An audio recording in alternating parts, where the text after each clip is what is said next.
Buenas tardes. Buenas tardes, bienvenidos y bienvenidas a la Biblioteca de Castilla-La Mancha. Probablemente muchos de ustedes recuerden la guía Un día en Toledo. Me hubiera gustado traer el ejemplar, pero bueno, lo tienen aquí en la... Probablemente muchos de ustedes recuerden este documento, ¿verdad? Es una guía turística, Un día en Toledo, que fue de las más difundidas desde los años 20 hasta los años 70 del siglo XX, y probablemente sepan también quién fue su autor, Pedro Riera Vidal.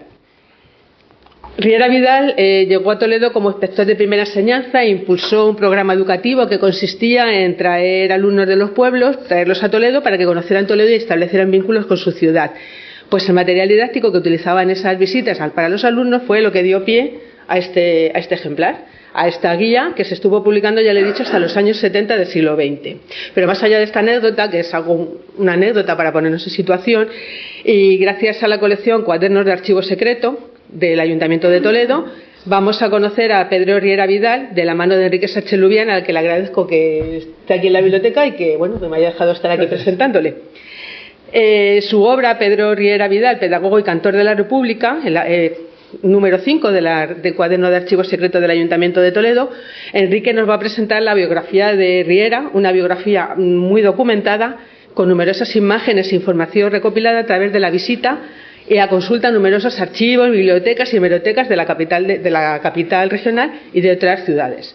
Es un trabajo muy bien documentado, que es donde está el verdadero valor, aparte de contenido, el verdadero valor de esta obra. Gracias a esta documentación nos va a presentar al Pedro Riera Vidal, que llega a Toledo a los años 20 del pasado siglo, que es un gran defensor de los maestros rurales y que intentó aplicar nuevas técnicas y nuevas tendencias docentes procedentes de Europa. Pero también fue un personaje que tuvo una presencia bastante notable en la cultura de nuestra ciudad, ¿verdad, Enrique? Publicando libros como Los judíos de Toledo y Una noche en Toledo, y también en la vida política, llegando a ser diputado de las Cortes. Pero de esto yo no le voy a contar nada porque tenemos a Mariano y a Enrique que nos lo van a desgranar todo. Para aquellas personas que no le conozcan, creo que somos muy pocos, Enrique Sánchez Lubián es natural de Alcázar de San Juan y, ya como probablemente conozcan todos ustedes, es columnista en La Tribuna de Toledo, colabora en el suplemento Cultura de Artes y Letras de Castilla-La Mancha y forma parte del equipo coordinador de la revista Archivo Secreto, editada por el Ayuntamiento de Toledo. Por eso tenemos aquí a Mariano también, que forma parte de ese mismo equipo. Yo todavía recuerdo, por esta publicación, es la de las últimas de Sánchez Lubián, pero recuerdo hace muy poquito, en noviembre, ¿verdad?, cuando estuviste aquí a presentarnos tu última libro, Crónica Negra de Toledo, truanes, pícaros, asesinos y otras gentes de mal vivir, y que luego le siguió Alberto, palabras de y para un escultor. Como les decía, la presentación, yo solamente era poco ponerles en contexto, pero la presentación y toda la obra, todo lo que tenga que decirnos de Enrique, nos lo va a contar Mariano. Así que, Mariano, tu turno. Gracias, Marilo. Bien, buenas tardes, un placer. Siempre da alegría venir aquí a esta sala de la Biblioteca de Castilla-La Mancha, acompañado de buenos amigos. Nos motiva el deseo de aprender y hoy vamos a tener mucha suerte. Como ha comentado Mariló, estamos presentando, aunque la impresión ya es de diciembre del año 2023, hace 4 meses, entendíamos que la figura, el personaje, se merecía un acto como el de hoy, venir a este centro de la cultura y exponer algunas de esas aportaciones tan brillantes que nos va a hacer Quique. Recordar que este cuaderno de archivo secreto lo podéis descargar, está simplemente mirando... Sí, Quique, qué raro. Vamos a ver. Vale, perfecto. Esta sería en la página web del Ayuntamiento de Toledo, en el apartado de publicaciones del Archivo Municipal. Simplemente buscan en Google Enrique Sánchez Lubián Cuaderno de Archivo Secreto. Es un folleto de más de 100 páginas, aquí lo tienen en papel, pero es un cuaderno que nace libre, nace digital, nace para que la gente se lo pueda descargar. Dirán, ¿y por qué 25 ejemplares? Bueno, porque editamos una tirada pequeñísima para entregar un objeto físico a los centros culturales de la ciudad y a los autores, por si tienen algún compromiso o le quieren dar algo tangible, pero el texto digital, internet, descargar. Es un anexo de la revista Archivo Secreto. Este año confiamos en sacar el que posiblemente sea el último número de la revista Archivo Secreto, que va a estar dedicado a Luis Alba, y bueno, de eso lo quiero comentar. La génesis de este cuaderno es precisamente Luis. A finales de la década de 1990, un día se acercó con algunas de sus últimas adquisiciones. En esas últimas adquisiciones nos sorprendió el que había, vamos a ver si lo he hecho bien, vale. Había folletos y textos de propaganda electoral de las primeras décadas del siglo XX, y entre ellas se encontraba una octavilla que nos llamó enseguida la atención. Una octavilla de este tamaño, ¿vale?, Por la pureza del sufragio electoral, notas para el elector. Lo firmaba un grupo de hombres libres. Y está fechada el 10 de abril de 1931, es decir, 2 días antes de las elecciones municipales. Me imagino que serían entregadas en mano o bien lanzadas en la calle, como antiguamente se hacía, o algunos de nosotros hemos visto esto en la década finales de los 70, principios de los 80, y alguien se quedó con ella. Tiene frases bellísimas: el voto, como el beso a la mujer, se podrá dar, pero no se debe pedir. O por ejemplo, vamos a ver, decirle que el ideal es flor del cerebro y que la amistad es patrimonio del corazón. Decirle que la amistad verdadera no pide, concede. El voto honrado y libre cae en la urna como un vuelo de águila. El voto indigno busca el rincón más oscuro para ocultar el sonrojo de su indignidad. Votar noblemente es decir que el pensamiento es libre, que la voluntad es soberana, que el hombre es hombre. Y lo firmaba un grupo de hombres libres. Cuando vimos la singularidad de este folleto, además es algo que Luis conocía, por eso hicimos una edición similar que veis ahí, que pone colección Luis Salva, y Kiki y yo siempre nos preguntábamos quién estaría detrás de este texto, de un grupo de hombres libres, quién formaba ese colectivo de un grupo de hombres libres, qué fue de ellos, qué sería de ellos, de su pasado, o sea, de su devenir. La respuesta no era fácil, no era nada sencillo, ni aun teniendo los conocimientos en cuanto a búsquedas hemerográficas y bibliográficas que puede tener Enrique Sánchez Lubián.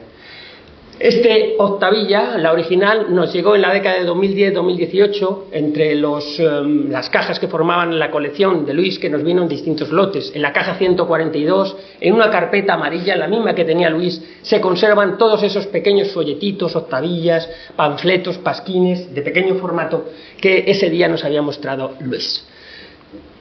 Pero seguíamos sin encontrar las respuestas. Sería ya en el año 2022, muerto Luis, cuando una mañana Quique, nos vimos y me dijo: Mariano, te tengo que dar una gran alegría. ¿Y qué alegría es esa? Creo que sé quién es el autor que está detrás de este grupo de hombres libres. No me digas, cuéntame, ¿y por qué? Y entonces me explicó que había frases similares en otros textos suyos, y entonces apareció, fue uno de los días más bonitos de mi vida. En ese momento decimos, esta persona hay que situarla en su contexto, en su vida, en su obra, en su relación con Toledo. Queremos saber más. Inició Quique un viaje en el que yo creo que los principales protagonistas de él, o acompañantes de una manera ficticia, hemos sido Maribel y yo, porque él recorría los archivos, las bibliotecas, las hemerotecas, y seguro que a Maribel le contaba, y luego a mí me contaba, ¿y qué has descubierto ahora? Y me daba nuevas noticias, y cómo se iba abriendo este hombre libre, cómo se iba descubriendo, cómo ese dibujo que él quería trazar cada vez era más preciso, más singular, más acertado. Yo he sido muy afortunado porque le he acompañado en ese viaje. Es más, tuve la fortuna de leer ese texto cuando él ya lo había redactado, y disfruté muchísimo leyendo a Quique. No le voy a descubrir cómo escribe Quique. Disfruté muchísimo leyendo los textos que había escrito este hombre libre y que Quique recogía en su cuaderno de archivo secreto. Era de estos textos, y además se lo comentaba a él, es que no quiero terminar de leerlo, déjame porque le quiero hacerlo de una manera pausada, porque era un hombre muy singular, un hombre que merece esta conferencia y que merece que haya sido Quique la persona a la que haya prestado atención. No es algo inusual en él, porque, lo siento Maribel, ya sabes que tu marido se fija en los perdedores, en los que nadie presta atención, en los que la historia oficial les olvida. Y no es este el primer caso. Tenemos a Domingo Alonso, a Guillaume, a Vázquez Camarasa, a Alfredo Mandenbrule, a Luis Alberca, a tantos otros a los que él dice: quiero saber más, y al querer saber más quiero situarlos en la historia para que todos lo conozcamos. Nosotros, sus lectores y sus oyentes, somos muy afortunados, y sus amigos ya ni te cuento, por tener una persona como Quique muy cerca de nosotros, que le podría definir de muchas maneras, pero una manera de las que se le define a Quique es que es un hombre libre. Gracias. Gracias, Manuel.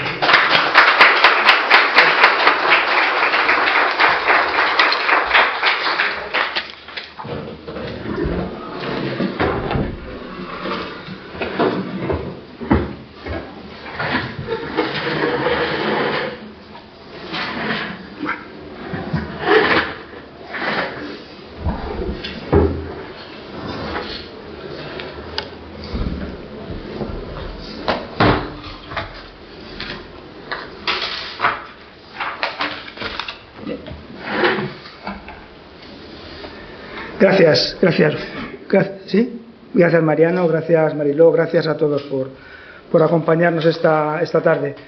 Como ha empezado Mariano, el origen de este trabajo, pues ya sabéis cuál es, fue este panfleto por la pureza del sufragio universal, en la que en realidad ese grupo de hombres libres lo que estaban haciendo era un llamamiento en contra de la venta de los votos. La compraventa de votos fue uno de los grandes males del sistema electoral y político español de aquella restauración monárquica, y entonces este escrito lo que pedía era precisamente que la gente votase libremente y que no vendiera su voto, ¿no? Porque aparte de las cosas que decía Mariano antes de las frases, hay una que dice: el lector que vende su voto está incapacitado para exigir austeridad y buena administración al elegido. Recibirá ahora de éste el halago y el dinero, más tarde el desprecio, porque hacer del ideal mercancía es tan despreciable como negociar con el amor. Pues este era el sentido de este panfleto, ¿no? O de este pasquín electoral. Para quienes trabajamos en el primer tercio del siglo XX, la figura de Pedro Riera Vidal pues no era una persona conocida, no es una persona ajena. Sabíamos de él como inspector de primera enseñanza, que era su profesión. Sabíamos de él como diputado en las Cortes Constituyentes de la Segunda República. Sabíamos de él como autor de la guía un día en Toledo, como decía Mariló, fue una de las guías más afamadas y más reconocidas de parte del siglo XX. Y sin embargo, pues nos faltaba profundizar y encontrarlo. Yo antes de avanzar más quiero dejar claro una premisa para todos. Pedro Riera Vidal era un republicano de derechas, y me gusta decirlo porque todavía sigue habiendo el concepto de identificar la República con la izquierda, cuando en la Segunda República hubo partidos de derechas, de centro, de izquierda, de extrema derecha y de extrema izquierda. Incluso de los 5 años que sobrevivió la Segunda República Española, las de la mitad gobernaron las derechas. Lo que hoy vamos a ver es un hombre que sobre todo tiene el espíritu republicano, las actitudes republicanas más allá de las ideologías.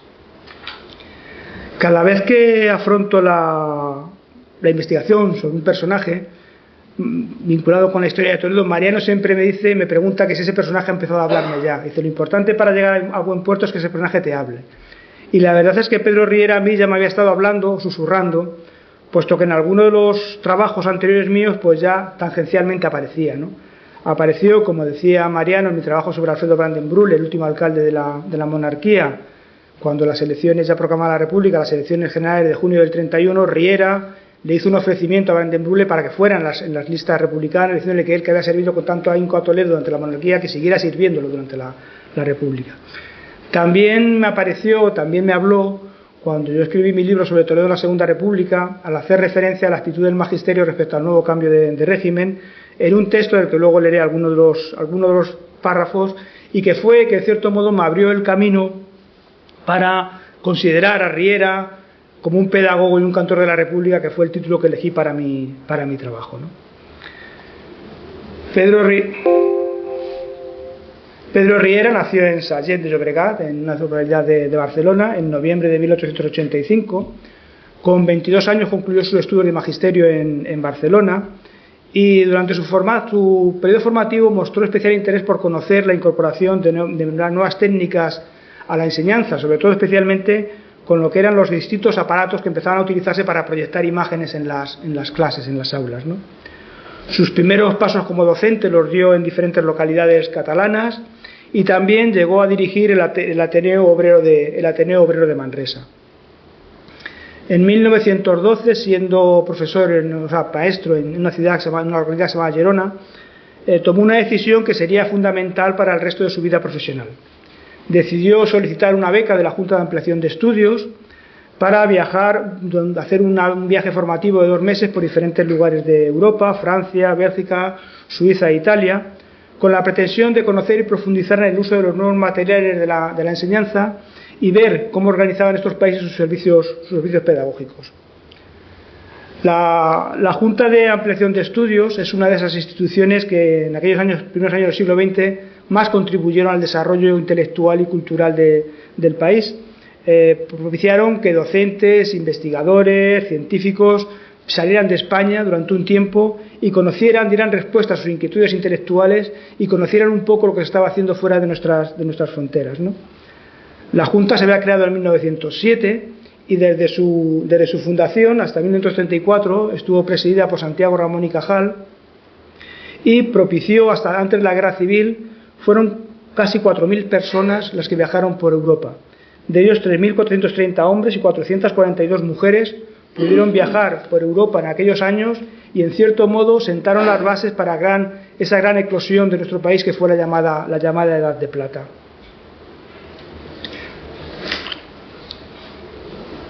Durante la Guerra Civil, la Junta fue disuelta y el gobierno franquista aprovechó parte de lo que había aquella para poner en marcha lo que hoy es el Consejo Superior de Investigaciones Científicas. En su primer viaje por Europa, que se prolongó durante 3 meses, Riera estuvo en París, Bruselas, Gante, Brujas, Zúrich, Ginebra, Berna y Lyon, entre otras ciudades. Cuando regresó a España, al igual que la mayoría de los que venían, contrastaban la triste realidad de nuestro país con lo que había fuera de las fronteras, y sin embargo una gran mayoría de ellos, especialmente Riera y los maestros, se conjuraron por intentar revertir la situación que había en España, ¿no? Por intentar superar esa brecha que nos separaba de los países europeos. Eso era especialmente, como decía, en el ámbito de la educación, especialmente en el ámbito de la educación rural. Esta es una fotografía de unos niños en un colegio rural en la localidad de Letur, en Albacete, en los primeros años, las primeras décadas del siglo XX, ¿no? Regresado a España, tras seguir su periplo por diferentes localidades catalanas, en 1917 Riera aprobó las oposiciones para inspector de primera enseñanza. Por entonces él ya cultivaba la creación literaria y había tenido algunos premios literarios en algunas localidades de Barcelona. Su primer destino como inspector fue Lérida, luego después lo trasladaron a Gerona, y aquí en Gerona empezó a colaborar en el Magisterio Gerundense, que era un semanario que era el órgano de los maestros públicos de aquella provincia, y gracias a estos textos podemos empezar a vislumbrar cuáles eran sus inquietudes sobre la vida escolar y sobre la pedagogía. Uno de estos artículos llevaba por título La disciplina escolar, y en él Riera criticaba los malos tratos en la escuela. Voy a ir, como decía Mariano, salpimentando un poco mi intervención con algunos textos suyos para que nos podamos hacer una idea de cómo era lo que pensaba este hombre de la enseñanza y de otros aspectos de la vida. Este trabajo, como decía, se refiere a la disciplina y decía: hasta hace poco, el párrafo que voy a leer antes hablaba de los malos tratos en los colegios, y algunos profesores preferían que cuando iba un inspector o alguien que dijera: mira, no se oye ni una mosca, decía que no, que al revés, el espíritu natural de los colegios de los niños era la algarabía, el moverse, el jugar, ¿no? Y decía, hasta hace poco, esa singular manera de entender la disciplina dejaba sentir su perniciosa influencia en la escuela primaria española. No eran pocos los maestros que, más que nunca, sentían la satisfacción del deber cumplido en la hora en que repleta la clase de muchachos se podía oír hasta el débil aleteo de una mosca. Muy natural la satisfacción, puesto que era hija de una convicción arraigada, pero más natural que legítima. Es el niño, por temperamento, enemigo del silencio, y mucho más del silencio que requiere a la violencia para imponerse, porque él ama la vida con toda la fuerza de su imaginación y su cariño. La vida, que es movimiento, salud y alegría. Él llegó al magisterio con esta idea, ¿no? Estando en Gerona, Pedro Riera sufrió un duro golpe personal, puesto que murió una hija suya, Amelia, de 13 años, y luego después le dedicó una obra dramática. Esta era una imagen que tenía preparada mientras leía el párrafo anterior. Preparó una obra dramática que se llamaba Alma de Mujer, en la que utilizaba como protagonista una maestra rural para hacer un canto a la vida, a la familia, a la armonía general de la vida, ¿no? De Gerona, nuestro protagonista pasó brevemente a Teruel, y en 1923 su trabajo le trajo ya hasta Toledo. Con su llegada a nuestra provincia, Riera inició una vida profesional muy activa y muy provechosa, que llegó a ser considerado como un gran defensor de los derechos del magisterio, especialmente de aquellos compañeros que estaban peor pagados y cuyas escuelas presentaban mayores carencias dotacionales. Desde una perspectiva local, Riera fue adquiriendo poco a poco peso en diferentes entidades que llegaron a hacerle uno de los personajes más conocidos y de los que más referencias hay en la prensa de la época, tanto en la vida social, cultural y política de nuestra ciudad. Voy a ir regalando ahora algunas de estas facetas, sobre las que, como decía antes, hay muchas referencias en la prensa local, llegándose a decir en alguna de ellas que Riera predicaba la pedagogía moderna con fe y la negación de un apóstol. Apenas llevaba unos meses en Toledo, en agosto de 1924, Riera cursó una circular a los ayuntamientos de la provincia pidiéndoles que, aprovechando las vacaciones escolares, las limpiasen, las pintasen de blanco, quitaran la cantidad de cuadros y colgajos que tenían en ellas para hacerlas de ellas un lugar atractivo y que no rehuyese la atención de los niños. Esto es lo que les decía a los maestros y a los alcaldes, porque a decirlo decía a los alcaldes. Es bien sabido que la escuela espaciosa, aireada, llena de alegría y de sol, atrae amablemente al niño, y que la escuela, para este, es el local. Precisa, pues, de los señores alcaldes presidentes de las juntas locales de primera enseñanza, en la parte que les corresponde, procuren que el local escolar deje de tener esos tonos sombríos que lo caracterizan, y que contribuyan a que la infancia lo rehuye y lo mire con rencor. El instinto de vivir, que en el niño está por encima de todas las obligaciones y preceptos, justifica sobradamente esa aversión al encierro y su anhelo, alegría, de luz y libertad, y obliga a las autoridades y a los maestros a procurar que la escuela responda a las necesidades espirituales y fisiológicas del pequeño escolar. No es ilusoria, pues, la esperanza de que los señores alcaldes ordenarán, donde convenga, las reformas necesarias para que los locales escuelas reúnan en lo posible las condiciones de luz, ventilación, espaciosidad y decencia que reclama el derecho que tiene la infancia a un sano, alegre y dichoso vivir escolar. Procurarán, por lo menos, blanquear las paredes. Luego, los señores maestros, con la actividad y buen sentido que les distingue, aligerarán de mapas, carteles, láminas, etc., el lienzo albo, para que la mirada del niño encuentre sitio grato donde descansar. Es preciso decir en este momento que para conocer este llamamiento, que puede resultarnos llamativo, hay que entender cómo estaban las escuelas españolas en aquellas épocas, ¿no?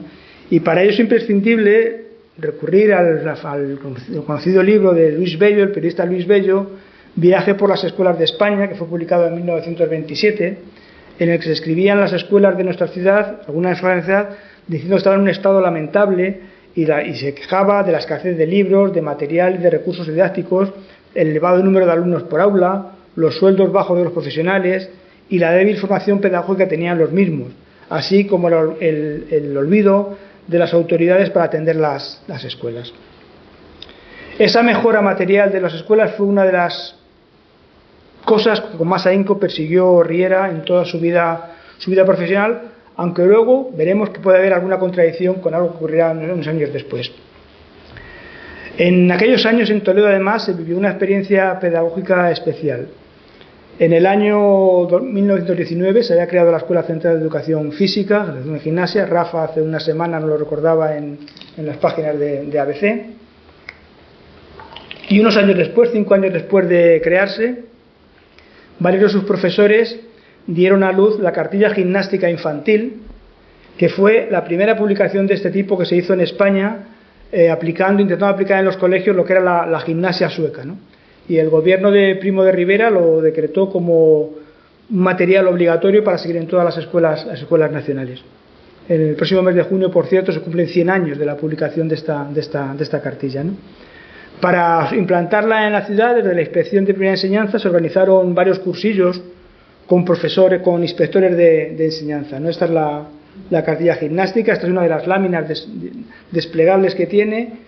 Y si nos fijamos en la última fila de los ejercicios y lo comparamos con esta fotografía del patio del Colegio de los Maristas, vemos que están prácticamente haciendo el mismo ejercicio. ¿Veis? La parte de abajo, los niños, los maestros aplicaron a la rajatabla esta cartilla gimnástica aprobada en la escuela. Para su implantación, como decía, desde la Inspección de Enseñanza, de Enseñanza y la escuela se organizaron cursillos con inspectores de toda España que vinieron aquí a la escuela de gimnasia, y Pedro Riera dedicó varios de sus artículos a estos cursillos. Esta imagen vemos a uno de los asistentes y la estructura metálica que vemos es el pabellón del gimnasio de San Lázaro, que está en la parte de atrás de la plaza de toros. Hoy lo vemos distinto porque está tabicado, ¿no? Pero esta es la estructura metálica del gimnasio de San Lázaro, que es uno de los gimnasios más destacados y más históricos, más importantes que hay en la ciudad. Otra iniciativa en la que Pedro Riera también estuvo implicado fue la iniciativa de crear una biblioteca en la cárcel provincial. Esta iniciativa surgió de Elmira Bende de la Torre, que era la directora de la Escuela de Maestras, que en el año 1926, junto a Pilar Cutanda, fueron las dos primeras mujeres concejalas de nuestro ayuntamiento. Esta mujer, Elvira, en una de sus visitas a la cárcel, decidió y promovió una campaña para que los toledanos cedieran libros para habilitar una biblioteca en la cárcel provincial. Riera puso al servicio de ese empeño su pluma y escribió bastantes artículos en el castellano y también su influencia en el ámbito pedagógico. Cuando esta iniciativa estuvo en marcha, en la cárcel de Toledo estaba como su director Francisco Machado, que era el hermano menor de los famosos poetas, que también tenía aficiones literarias y que de hecho el único libro que publicó en su vida lo publicó en nuestra ciudad, que fue un libro de poesías de leyendas toledanas en verso.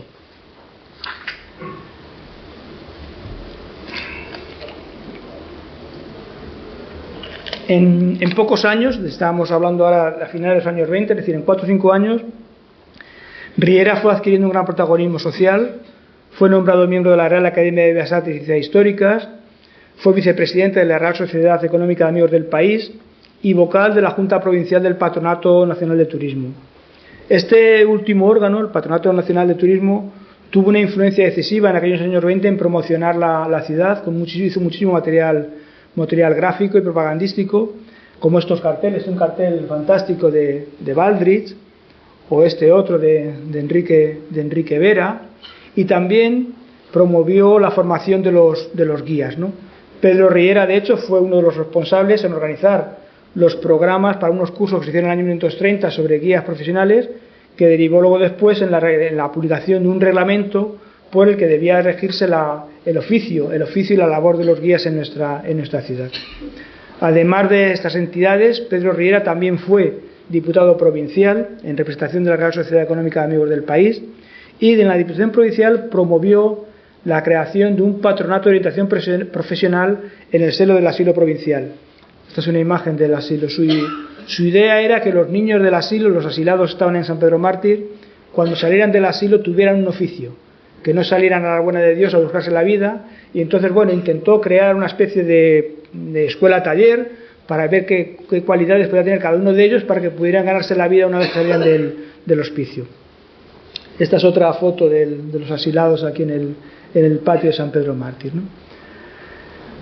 A la par que mantenía esta actividad en la ciudad, en el ámbito nacional, Pedro Riera comenzó a ser conocido como uno de los grandes líderes de las reivindicaciones del magisterio, especialmente en el ámbito rural, como antes has comentado, de quienes tenían los sueldos más bajos.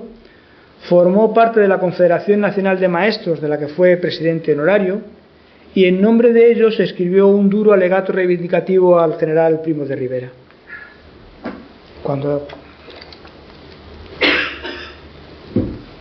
En este alegato terminaba pidiéndole a Primo de Rivera y a las autoridades que vinieran a los pueblos para ver cómo era la escuela. Decía: queremos libros y no podemos comprarlos. Queremos salir de ciudadanía y no podemos vivirlos. Queremos forjar ciudadanos conscientes y languidece en el yunque la canción a media voz de los martillos. Queremos esculpir la imagen de la patria nueva y el buril resbala como una caricia de la muerte sobre la piedra fría. Queremos que la escuela sea optimismo y hasta el cantar del amor del gañán tras la yunta suena a elegía. Queremos para nuestros hijos un poco de pan y la miseria envía a nuestro hogar los cuervos de la inquietud. La instancia terminaba pidiéndole que visitara, como decía, y le decía al que entonces presidía el Consejo de Ministros: si venís a nuestros pueblos, a nuestras escuelas, a nuestros hogares, sentiréis escalofríos ante nuestra tragedia callada. Si venís, comprenderéis bien plena la grandeza de nuestro constante pedir. Sentiréis gravitar sobre el corazón la penuria de nuestros hogares. Si venís, Señor, si venís, nos haréis justicia. Antes de adentrarnos en la faceta política de Pedro Riera, como destacado militante republicano y diputado en las Cortes Constituyentes por el Partido Republicano Radical, vamos a detenernos en una de las aportaciones suyas al siglo XX, que era lo que antes comentaba Mariló de la guía Un día en Toledo. Durante los años 20, el aumento de visitantes en esta ciudad creció de una manera espectacular. Si en 1911 se calculaba que habían visitado Toledo unos 4.000 turistas. En 1925 la cifra superaba ya los 100.000. No hay duda que a la vista de estos datos el turismo se estaba consolidando como una nueva forma, un fenómeno social en la ciudad, y estaban también encontrando en esta capital un filón para quienes podían vivir de ello. Pensando en quienes estaban en la ciudad, especialmente los niños, porque como antes comentaba Mariló, una de sus iniciativas fue promover la visita de los escolares a la ciudad, que él mismo gustaba de recibir en la plaza de Zocodover. Escribió un libro que fue Un día en Toledo. Este libro se presentaba como guía artística infantil ilustrada y se utilizó en principio como material didáctico para acompañar estas visitas de los escolares que él mismo había promovido. Sin embargo, el reconocimiento de la obra sobrepasó ampliamente la ciudad de Toledo y el ámbito profesional del magisterio, y a finales de 1929, a petición de la Dirección General de Instrucción Pública y Bellas Artes, la Real Academia de San Fernando emitió un informe favorable sobre ello, gracias al cual el gobierno decretó que se compraran ejemplares de este libro para ser repartidos en las diferentes bibliotecas españolas. Una de las cosas que cuidó mucho Riera en sus ejemplares fue la edición de las portadas, unas portadas que fueron realizadas por autores, fundamentalmente autores toledanos, ¿no? De tal forma que la guía continuó publicándose hasta los años 70, con ediciones en inglés, francés, italiano y alemán. Estas son otras de sus portadas. En 1928, coincidiendo que estaba el boom de Un día en Toledo, Pedro Riera publicó otro libro importante suyo, sobre Volanderas, que fue editado aquí en la Editorial Católica, en el que recogía 35 textos sobre aspectos relacionados con el magisterio y que es importante leer para conocer cuál era su filosofía pedagógica. En el año 1930, Riera realizó un segundo viaje por Europa, y en esta ocasión el eje de la petición de la beca era para estudiar el arte aplicado en las escuelas primarias. Durante 2 meses recorrió Francia, Italia, Suiza, Bélgica e Italia. De regreso a España, en las páginas del Heraldo Toledano, escribió un duro artículo denunciando el régimen fascista de Mussolini que él mismo había visto en Italia.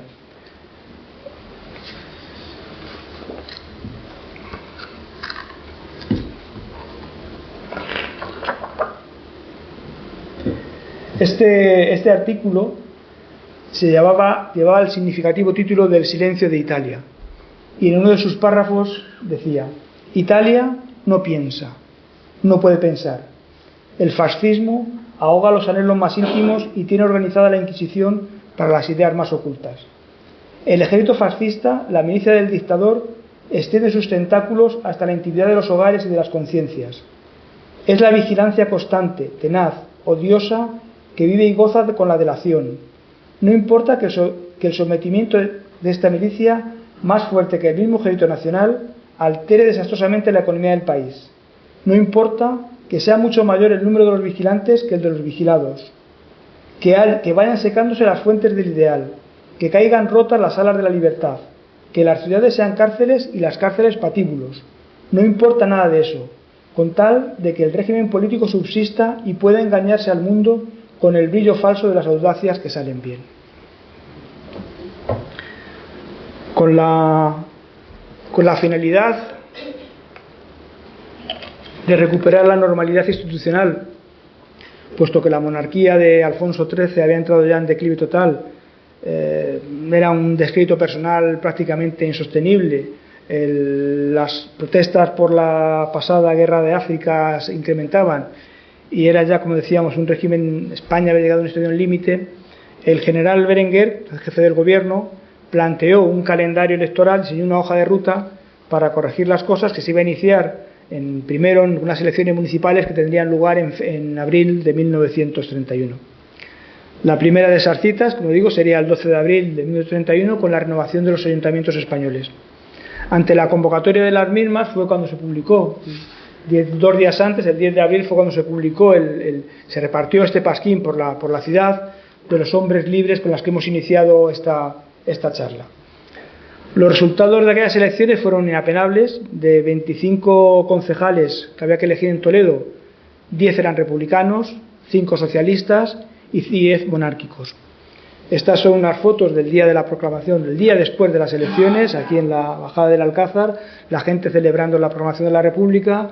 Vemos una banda de música porque los ciudadanos se entrevistaron con quien entonces era director de la Academia, el coronel Mariano Gamir, que por cierto, ayer en El País, no sé si leísteis unas cosas, los 8 de Vermet, se hablaba de él, puesto fue uno de los militares que hubieran ido estaban implicados en ellos.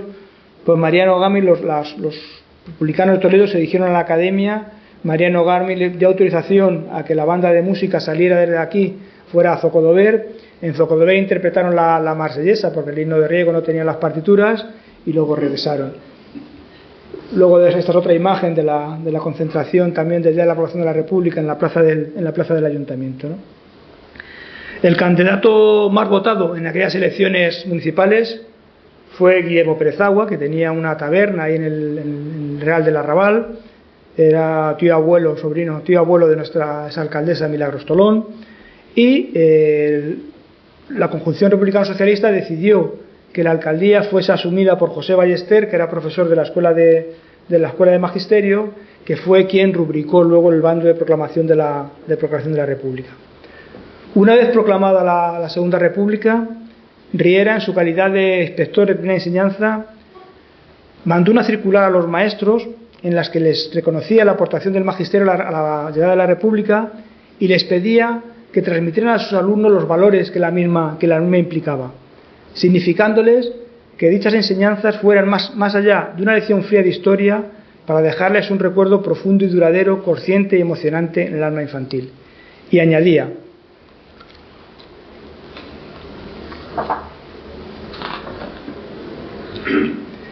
sería, a mi parecer, conveniente y práctico que a la lección ocasional, basada en la realidad viva de estas horas tan faustas, se acompañasen todos los días, la lección serena, luminosa y emocional de educación republicana. Es preciso, de todas veras y con toda urgencia, desvanecer cierto ambiente de desprestigio que, en medios ingenuos o ignorantes, lograron formar las pasiones políticas, desprestigio con el que intentan envolver, como en harapos sucios, para afearla el régimen triunfante. Es preciso aclarar bien claro el significado de ese postulado sublime de la democracia en pie. Es preciso que los niños y las niñas sepan y lo lleven al hogar que la República es el gobierno legítimo del pueblo para el pueblo, gobierno que lo es no por la herencia de la sangre o por la gracia de Dios, sino por el anhelo consciente, fervoroso y honrado de los hombres libres. Que la República es la expresión más alta y genuina de la soberanía popular, la garantía más pura de la autoridad más recta, de la justicia más cabal. Que la República borra las categorías vinculadas en castas e implanta la categoría de la inteligencia, del trabajo, de la virtud. Que la República es organización, la más libre, dentro de las vías más amplias, por las que marchan paralelos y fraternales el deber y el derecho, la libertad y el orden, el progreso y la paz. Que la República no rozará creencias ni impondrá sentimientos, porque sabe bien que los sentimientos impuestos arraigan hacia el hígado en vez de ahondar en el corazón. La verdad es que cuando yo leí este texto, tuve primeras sospechas de que Pedro Riera estaba detrás de la redacción de este pasquín electoral.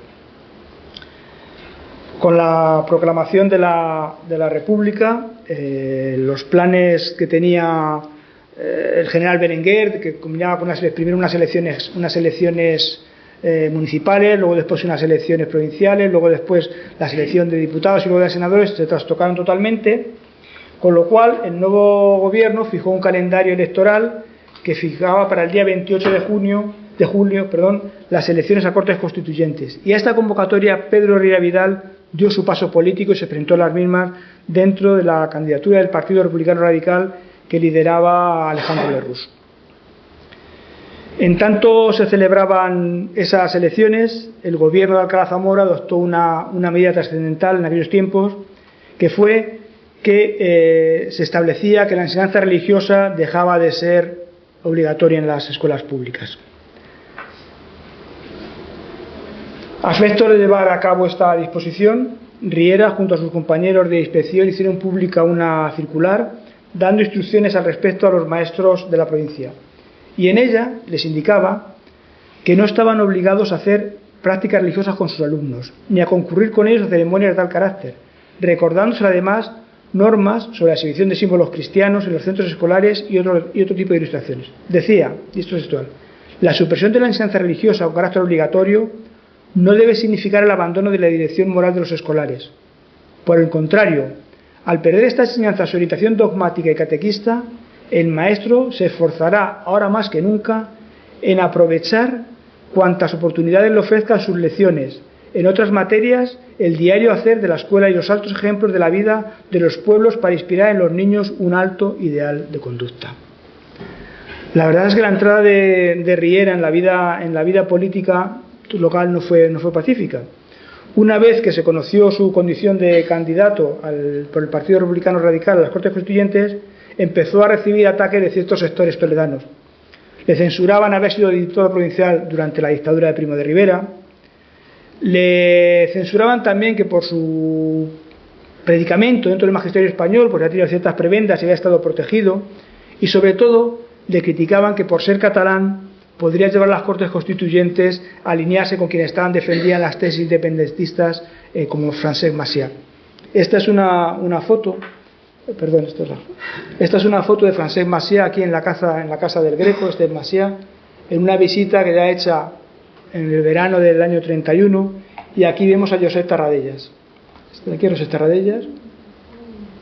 Este es Domingo Alonso, que fue un diputado socialista, y la verdad es que no sabemos, aunque sabemos por la información de prensa que Pedro Riera estuvo, nos ha sido muy difícil identificarlo, porque de Pedro Riera con certeza únicamente tenemos una fotografía suya, que es la primera que publiqué.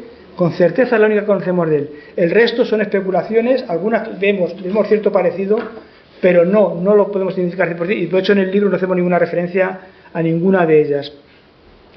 Una vez recontados los votos de aquellas elecciones de junio del 31, Riera fue elegido diputado. Aquí les vemos a quienes fueron elegidos diputados por Toledo en aquellas Cortes. Este es él. Esta es la única foto que tenemos con certeza de que es él, ¿no?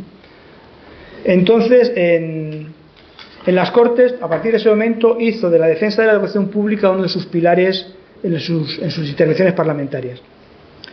El Gobierno de la República consideró que la educación sería prioritaria. Se pretendía con ello superar las altas dosis de analfabetismo que habría en España, y para ello se redactó un plan quinquenal que pretendía la construcción en toda España de 27.000 escuelas. Se abogaba por la escuela unificada desde la primaria hasta la universidad, proclamando la igualdad de oportunidades, la libertad de cátedras, la neutralidad religiosa, la descentralización administrativa, el bilingüismo, la coeducación, así como la educación a valores de tolerancia, respeto, solidaridad y justicia. De forma paralela, se intentó un plan de construir nuevas escuelas. Este es un modernísimo modelo de escuela diseñado por SER, lo que decía la Sociedad de la República, y de forma paralela se intentó orientar a las escuelas nuevos medios, corrientes pedagógicas modernas, y sobre todo se apostaba por la formación de los maestros con la finalidad de que fueran el alma de las escuelas. Sin embargo, tal a lo que nos puede aparecer en lo que se refiere a la construcción de nuevas escuelas, Pedro Riera se mostró reacio, y más que reacio se mostró realista, pues decía que que estaba muy bien, que era importante, que supondría mucho dinero, pero que creía que el principal problema que tenía la escuela española era el absentismo, que en las zonas rurales cuando llegaba la época de recolección, los padres sacaban a los niños de las escuelas y les llevaban a trabajar con ellos al campo, con lo cual ese era ahí donde había que atajar el problema de la educación en España. Esto lo defendió con ahínco en las Cortes en numerosas ocasiones. Incluso él llegó a plantear de que, hizo cuentas en varios debates presupuestarios, cifró en 60 millones de pesetas al año lo que costaría compensar a esos padres económicamente para que no sacaran a los niños de las escuelas durante las épocas de recolección, de tal forma, pensaba, que con una inversión de 600 millones a lo largo de 10 años, en España se daría un gran salto en la erradicación del analfabetismo. En esta foto vemos aquí una foto del grupo parlamentario del PRR, del Partido Republicano Radical, en el que vemos aquí a Clara Campoamor, y creemos que este podría ser Pedro Riera. Y decimos creemos porque en una de las informaciones cuando se construyen las Cortes, en el castellano, aparece una referencia en la que dice Pedro Riera se sienta tal, y está muy cerca, una fila detrás de Clara Campoamor. Entonces pensamos que podía ser él, pero tampoco tenemos certeza, de hecho en la publicación no lo damos como seguro. Como decíamos, Pedro Riera defendió esta idea de que era importante atajar el asentismo escolar. Sin embargo, no obtuvo resultados prácticos. Prácticamente no se le hizo caso, y eso que escribió una alta correspondencia con todos los ministros y con todos los responsables de educación. Pese a ese rechazo, pues la verdad es que él continuó siendo un defensor de la República, continuó siendo un defensor pensando que la educación iba a ser la columna vertebral de la misma. Y en estos debates, por ejemplo, cuando se estaban negociando los presupuestos del año 1932, Riera le dijo entonces al ministro de Instrucción Pública: a la República le conviene resolver el problema de la cultura, pues bien se puede decir, nosotros los que recorremos los pueblos sabemos bien, que el 90% de los republicanos españoles lo son por emoción, en vez de serlo por sentimiento. Por razón casi ninguno lo es. Hagamos pues que la cultura convierta esa emoción en sentimiento, y hagamos también que el sentimiento se convierta en razón. No apoyemos la República sobre la emoción, que es cosa efímera, que pasa cuando el momento cede. Apoyemos la República sobre un castillo cerebral por medio de la cultura. El 7 de diciembre de 1931 se aprobó la Constitución de la República, y en su artículo 48 establecía la enseñanza primaria que sería gratuita y obligatoria, reconociéndose a los profesores, catedráticos y maestros la condición de funcionarios públicos. Se añadía que la República legislaría para facilitar a los españoles necesitados económicamente el acceso a todos los grados de enseñanza, considerándose la misma como laica y haciendo del trabajo el eje de su actividad metodológica e inspirándose en ideales de solidaridad humana. También se reconocía a las iglesias el derecho sujeto a la inspección del Estado de enseñar en sus respectivas doctrinas en sus propios centros de enseñanza. Con el nuevo texto constitucional se reconocía que España no tenía religión oficial y que la enseñanza sería laica. Así, en enero de 1932, en su calidad de inspector de plena enseñanza, ya aprobada la Constitución, Riera remitió a los maestros de la provincia una circular transmitiéndole unas recomendaciones para cumplir tales preceptos e indicándoles que tuviesen el máximo respeto y consideración a la hora de retirar los símbolos religiosos de las escuelas. Este escrito es una muestra más de su talante y la buen hacer literario que le acompañó toda la vida. Yo bien sé que, decía, celosos de vuestro deber, no demoraréis el cumplimiento del que se deriva de los preceptos constitucionales expuestos. Por ser maestros, por serlo de verdad, no ignoráis que en la escuela, en cada momento, cada cosa, cada acontecimiento lleva en su entraña una lección. Esto aconseja un proceder discreto, una serenidad insuperable, un tacto pedagógico exquisito en la hora de retirar de la escuela todo símbolo, todo emblema religioso. Una actuación fanática, por ligera que fuese y en cualquier sentido que derivase, podría dejar huella funesta en el alma infantil. Y en la escuela solo debe dejarla bien profunda, de cordialidad y de luz. La lección puede resultar soberbia. Aprovéchese, pues, el cumplimiento del precepto constitucional para dar esa bella lección de tolerancia y de respeto profundo a la libertad, que al descolgar el crucifijo que el polvo amortaja y la rutina hace olvidar, se haga con la sencillez solemne de una ley que se acata, nunca con la desconsideración imperdonable de un sectarismo que se ejecuta. Con los años en que Riera fue diputado, dirigió en Toledo el semanario Vanguardia, que era el órgano del Partido Republicano Radical, y la verdad es que la consulta de sus páginas pues es imprescindible para conocer sus ideas y sobre todo la política que él creía, en la que él creía. En sus páginas se encuentran numerosos ejemplos de su compromiso republicano. Así, por ejemplo, en agosto del 32, tras la intentona golpista del general Sanjurjo, Riera escribió: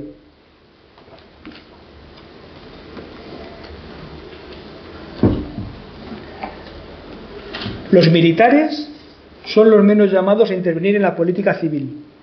Ese gesto de injerencia absurda, además de extemporáneo e inoportuno, tiene acento de afán traicionero.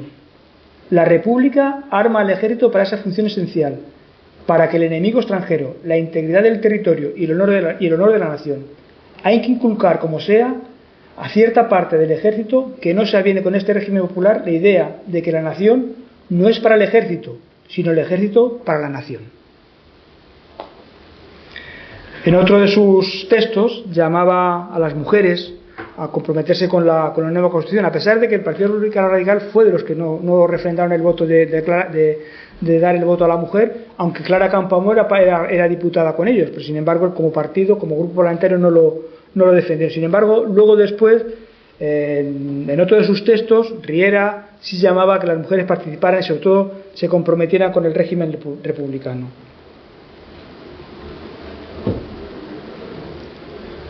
Ama a la República, mujer.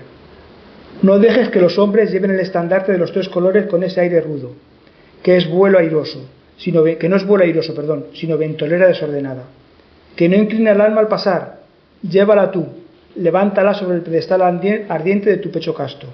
Elévala por encima de la torre alisada de tu frente alba y deja que la franja nueva, la franja republicana, prenda en la andrina o en el oro de tu cabello, la inmensa violeta de la virtud. Y así, cuando la enseña simbólica pase, triunfal, por las calles en fiesta, levantará en los pechos liberales admiraciones, en los indiferentes las primeras querencias y en los adversarios los respetos más profundos. La bandera es la flor de las multitudes y las flores se sienten estremecidas de contento cuando tienen por encima del búcaro la mano o el corazón de la mujer. Mujer ama a la República. Riera permaneció como diputado hasta las elecciones de noviembre del 33 y sus últimos meses como diputado no fueron fáciles porque falleció su esposa, María Playá, falleció en Madrid en 1933. Cara a las elecciones del 33, en que por primera vez iban a votar las mujeres, desde las páginas de Vanguardia, Riera puso especial interés en llamar a su participación. Este es uno de los anuncios que se publicaron en ese semanario que él dirigía ante la elección de ese voto. Entonces unos artículos que publicó llamando al voto de la mujer se llamaba a las mujeres que ansían la paz y decía: mujer de las tierras toledanas que sabes tanto de ingratitudes y desamores, que conoces tal vez el agrado de los olvidos y la tortura de los desórdenes, no quieras que la República sea de esos dolores también, no quieras que vengan días negros para ella y para ti, días negros en que el pan falte y el dolor grite y la sangre corre. No olvides que eres la paz, que la paz no se asienta en las pasiones ni en los sentimientos removidos. Ama a la República, mujer, y que tu amor, escrito en la hoja blanca, diga a los hombres apasionados de uno y otro partido que tú no eres bandera de exaltaciones, sino guión luminoso y recto por los caminos de la concordia y de la virtud. Ama a la República, mujer, ámala con amor de enamorada, que ella pagará con creces sin medida el bendito regalo de tu querer. Días antes de la publicación de la celebración de esas elecciones, en las páginas del semanario de Vanguardia volvió a publicarse este manifiesto, el de por la pureza del sufragio electoral, y desde ese momento ya tuve claro que el autor de todos estos textos y de este pasquín era nuestro protagonista.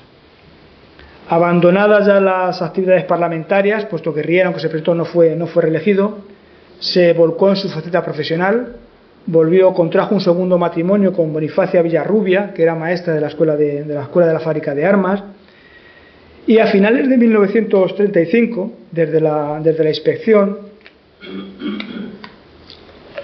fue uno de los artífices del Boletín de Educación, una publicación que la verdad fue efímera por las circunstancias que fueron después, pero la consulta es muy interesante. Fue el órgano de la inspección de primera enseñanza en la provincia de Toledo. En su primero de sus números publicó un artículo bajo el título de Banderas, en el que una vez más reafirmaba su compromiso con la República.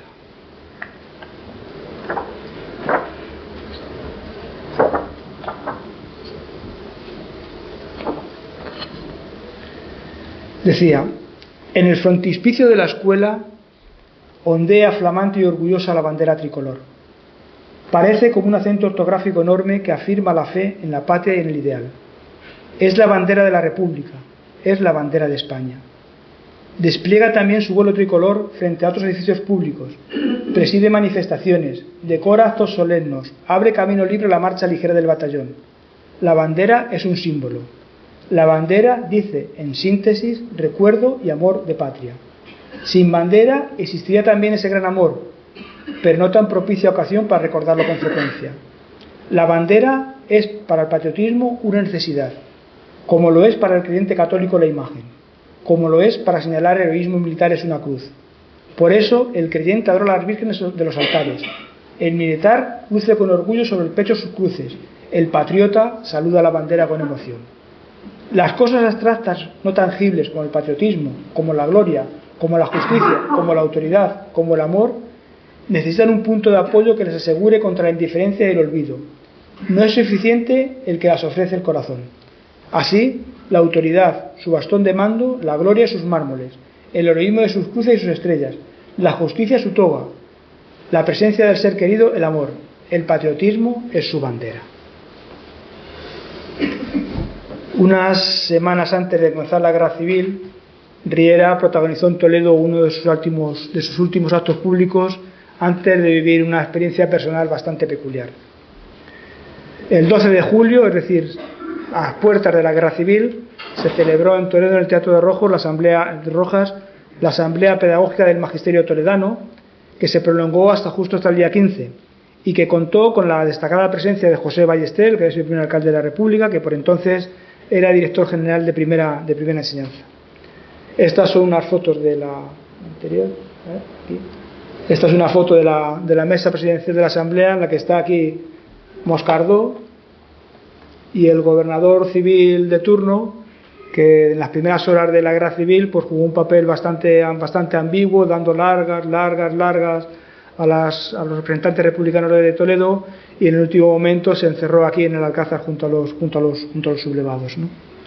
Y esta es otra foto de los participantes de la asamblea, aquí en las escaleras de Lorenzana y en las escaleras del Teatro de Rojas.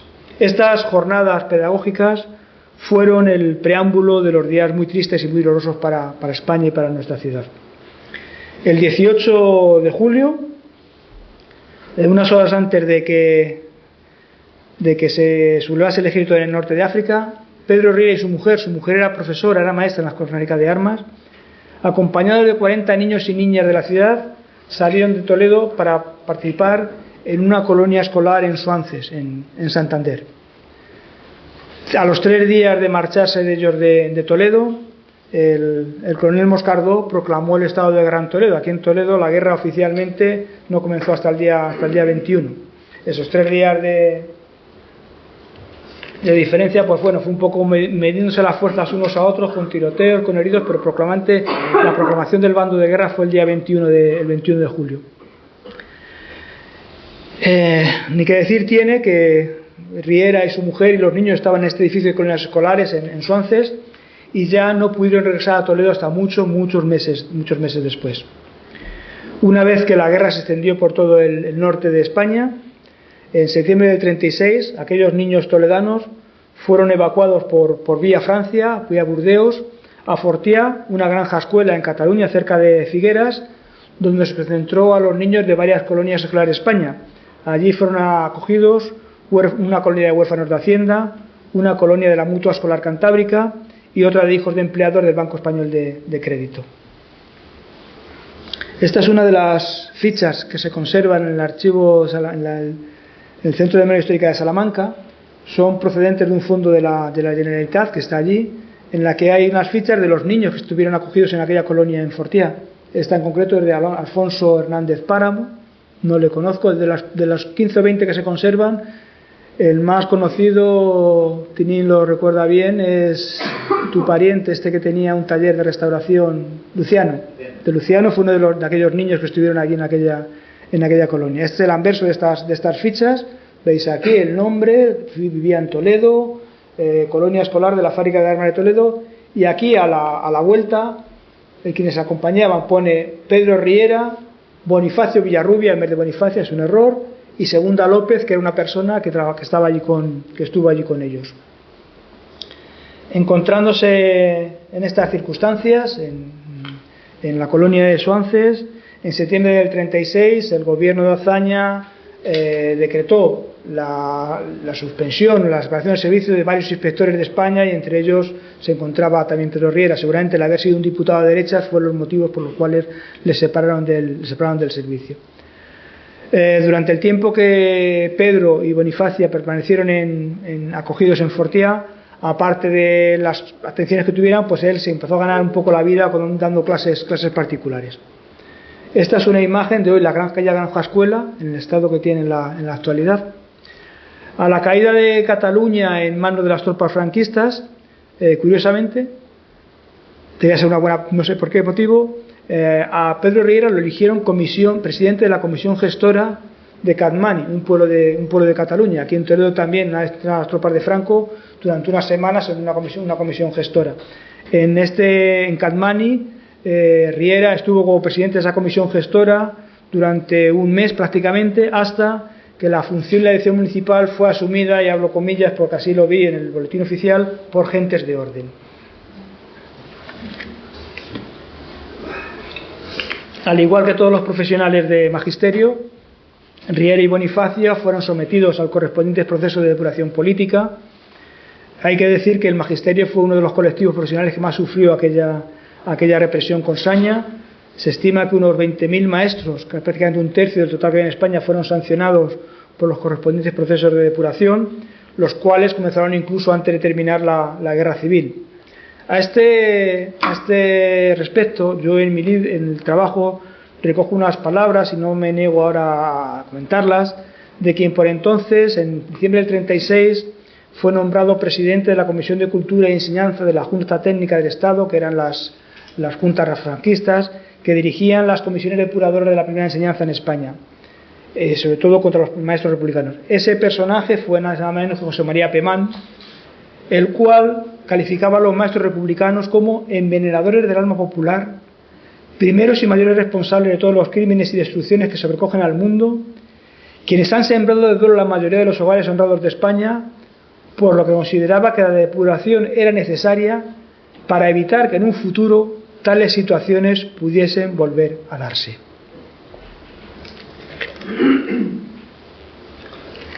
A la par que se abría este proceso de depuración, el 8 de mayo de 1939, en el boletín oficial de la provincia, los sucesores en la inspección de primera enseñanza, los que habían sucedido a Riera, publicaban una circular dando cuenta de que, libre ya la provincia entera del dominio rojo y gracias al triunfo definitivo y rotundo de las tropas de nuestro caudillo, debían procurarse normalizar las tareas escolares en todos los pueblos toledanos, dictándose al respecto unas normas educativas acordes con los altos postulados de la Nueva España.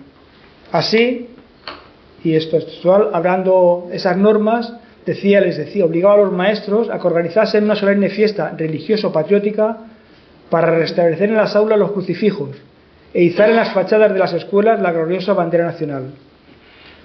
Junto a los crucifijos deberían figurar la imagen de la Inmaculada y un retrato del generalísimo Franco. Las jornadas escolares comenzarían con un canto patriótico. El saludo escolar sería, abro comillas, brazo en alto con la mano extendida formando un ángulo de 45 grados con la vertical del cuerpo. Sería obligatorio el rezo del Santo Rosario y la asistencia conjunta de niños y maestros a la misa parroquial los días de precepto, y la bandera nacional sería izada y arriada cada día ante la totalidad de alumnos agrupados en formación, entonando el himno nacional y concluyendo con los gritos de Franco, Franco, Franco y arriba España. Ni que decir tiene evidentemente que estos postulados chocaban radicalmente con lo que Pedro Riera había intentado llevar a las escuelas toledanas desde la inspección.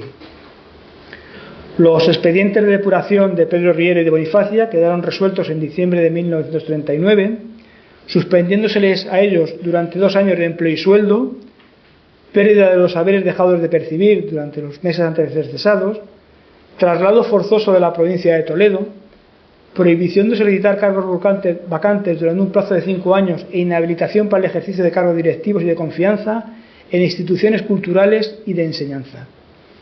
Cuando por fin Riera pudo incorporarse a su destino, lo mandaron a la cabeza del Buey, en Badajoz, en lo que se llama la Siberia extremeña, y de allí pasó a la Provincia de Ciudad Real, y luego por fin, en 1954, pudo regresar a Toledo, donde unos meses después, en noviembre de ese año, se jubiló.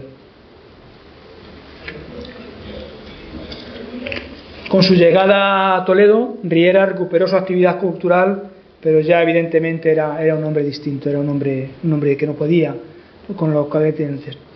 Las colaboraciones suyas de esa época las encontramos en la revista Ayer y Hoy, que era el órgano de expresión de la Asociación Estilo. Pues nos muestran un hombre que habla más de cosas costumbristas, ejercicios literarios, pero ya sin ninguna connotación, ninguna evidencia política. Sigue manteniendo su buen estilo y su buena prosa, pero ya son unos escritos mucho más comprometidos. Pese a ello, o a pesar de ello, en los últimos años 50 publicó otros 2 libros sobre nuestra ciudad. Uno, Una noche en Toledo, y Los judíos de Toledo. El primero de ellos plantea varios recorridos nocturnos por el casco histórico, siguiendo la ruta de los monumentos, que para entonces contaban con una nueva iluminación que había hecho la Dirección General de Arquitectura y Vivienda, y que prácticamente se puede considerar como el primer intento serio de iluminar artísticamente la ciudad con fines prácticamente turísticos y culturales, ¿no? Estas son algunas de un reportaje magnífico que se conserva en el Archivo Municipal de las fotos de aquellos años finales, de aquella actuación de la Dirección General de Arquitectura. Vemos la iglesia de los jesuitas, el puente de San Martín, la puerta de Valmardón o la catedral. Como consejos para realizar esos recorridos, Riera aprovechaba su libro, que estaba trufado de notas históricas, leyendas, referencias literarias, y que en cierto modo pues podían recordarnos a los grupos que vimos por la noche deambulando por la ciudad, con algunos consejos que prácticamente se mantienen desde entonces, ¿no? Él recomendaba a los lectores que usaran calzado cómodo, que llevaran una linterna para leer en las calles los textos. Las calles estaban sin oscuras, los textos que hay en el libro. Recomendaba iniciar la excursión al atardecer, cuando el silencio nocturno va cayendo sobre la ciudad, y si la excursión era colectiva, procuraba que fueran acompañados de algún tipo de música para hacer más evocadoras las leyendas que iban leyendo, ¿no? El segundo de los textos, el de Los judíos de Toledo, se centraba en ponderar los valores artísticos y patrimoniales de nuestras sinagogas y contaba con ilustraciones de Guerrero Malagón. A la par de ello, como antes comentaba Mariló, el libro Un día en Toledo continuó publicándose prácticamente hasta los años 70. Estas son son las últimas portadas, estas son anteriores. Y bueno, en estas versiones últimas es curioso como antes de la guerra civil, por ejemplo, cuando hablaba de Si no estamos del Alcázar, Riera únicamente hablaba de las cualidades artísticas y monumentales del edificio, y sin embargo en la edición de las guías que fueron publicándose los años después, pues ya incluía toda la época de la sede y todo esto, le iba incluyendo ahí las ruinas y todo esto de la Virgen del Alcázar. Riera falleció en Madrid en mayo de 1982 a la edad de 96 años. Con la publicación de este cuaderno de archivo secreto, desde el Archivo Municipal hemos pretendido rescatar del olvido a este personaje al que el paso del tiempo le ha recordado un poco pues unas facetas suyas, pero que no se haya permitido entrar en su profundidad. Julio, que está aquí, hace unos años, en un libro que hicimos con el amigo Isidro sobre Alfonso González Calero, sobre los pensionados de la JAE en la región, escribió una entrada sobre él, entrada que a mí me ha servido un poco de andamiaje para empezar a trabajar para él y poner en fin, como decía Mariano al principio de la intervención, este cuaderno de archivos secretos está descargable gratuitamente en la página web del ayuntamiento, y bueno, pues ahí tenéis todo lo que podéis saber sobre él. Sobre la pretensión de hemos intentado rescatarle del olvido a Pedro Herrera o no, pues bueno, está en vuestras manos, descargaros el archivo que queráis, la revista, leerla, y bueno, y quien lo haga pues que disfruten de la lectura.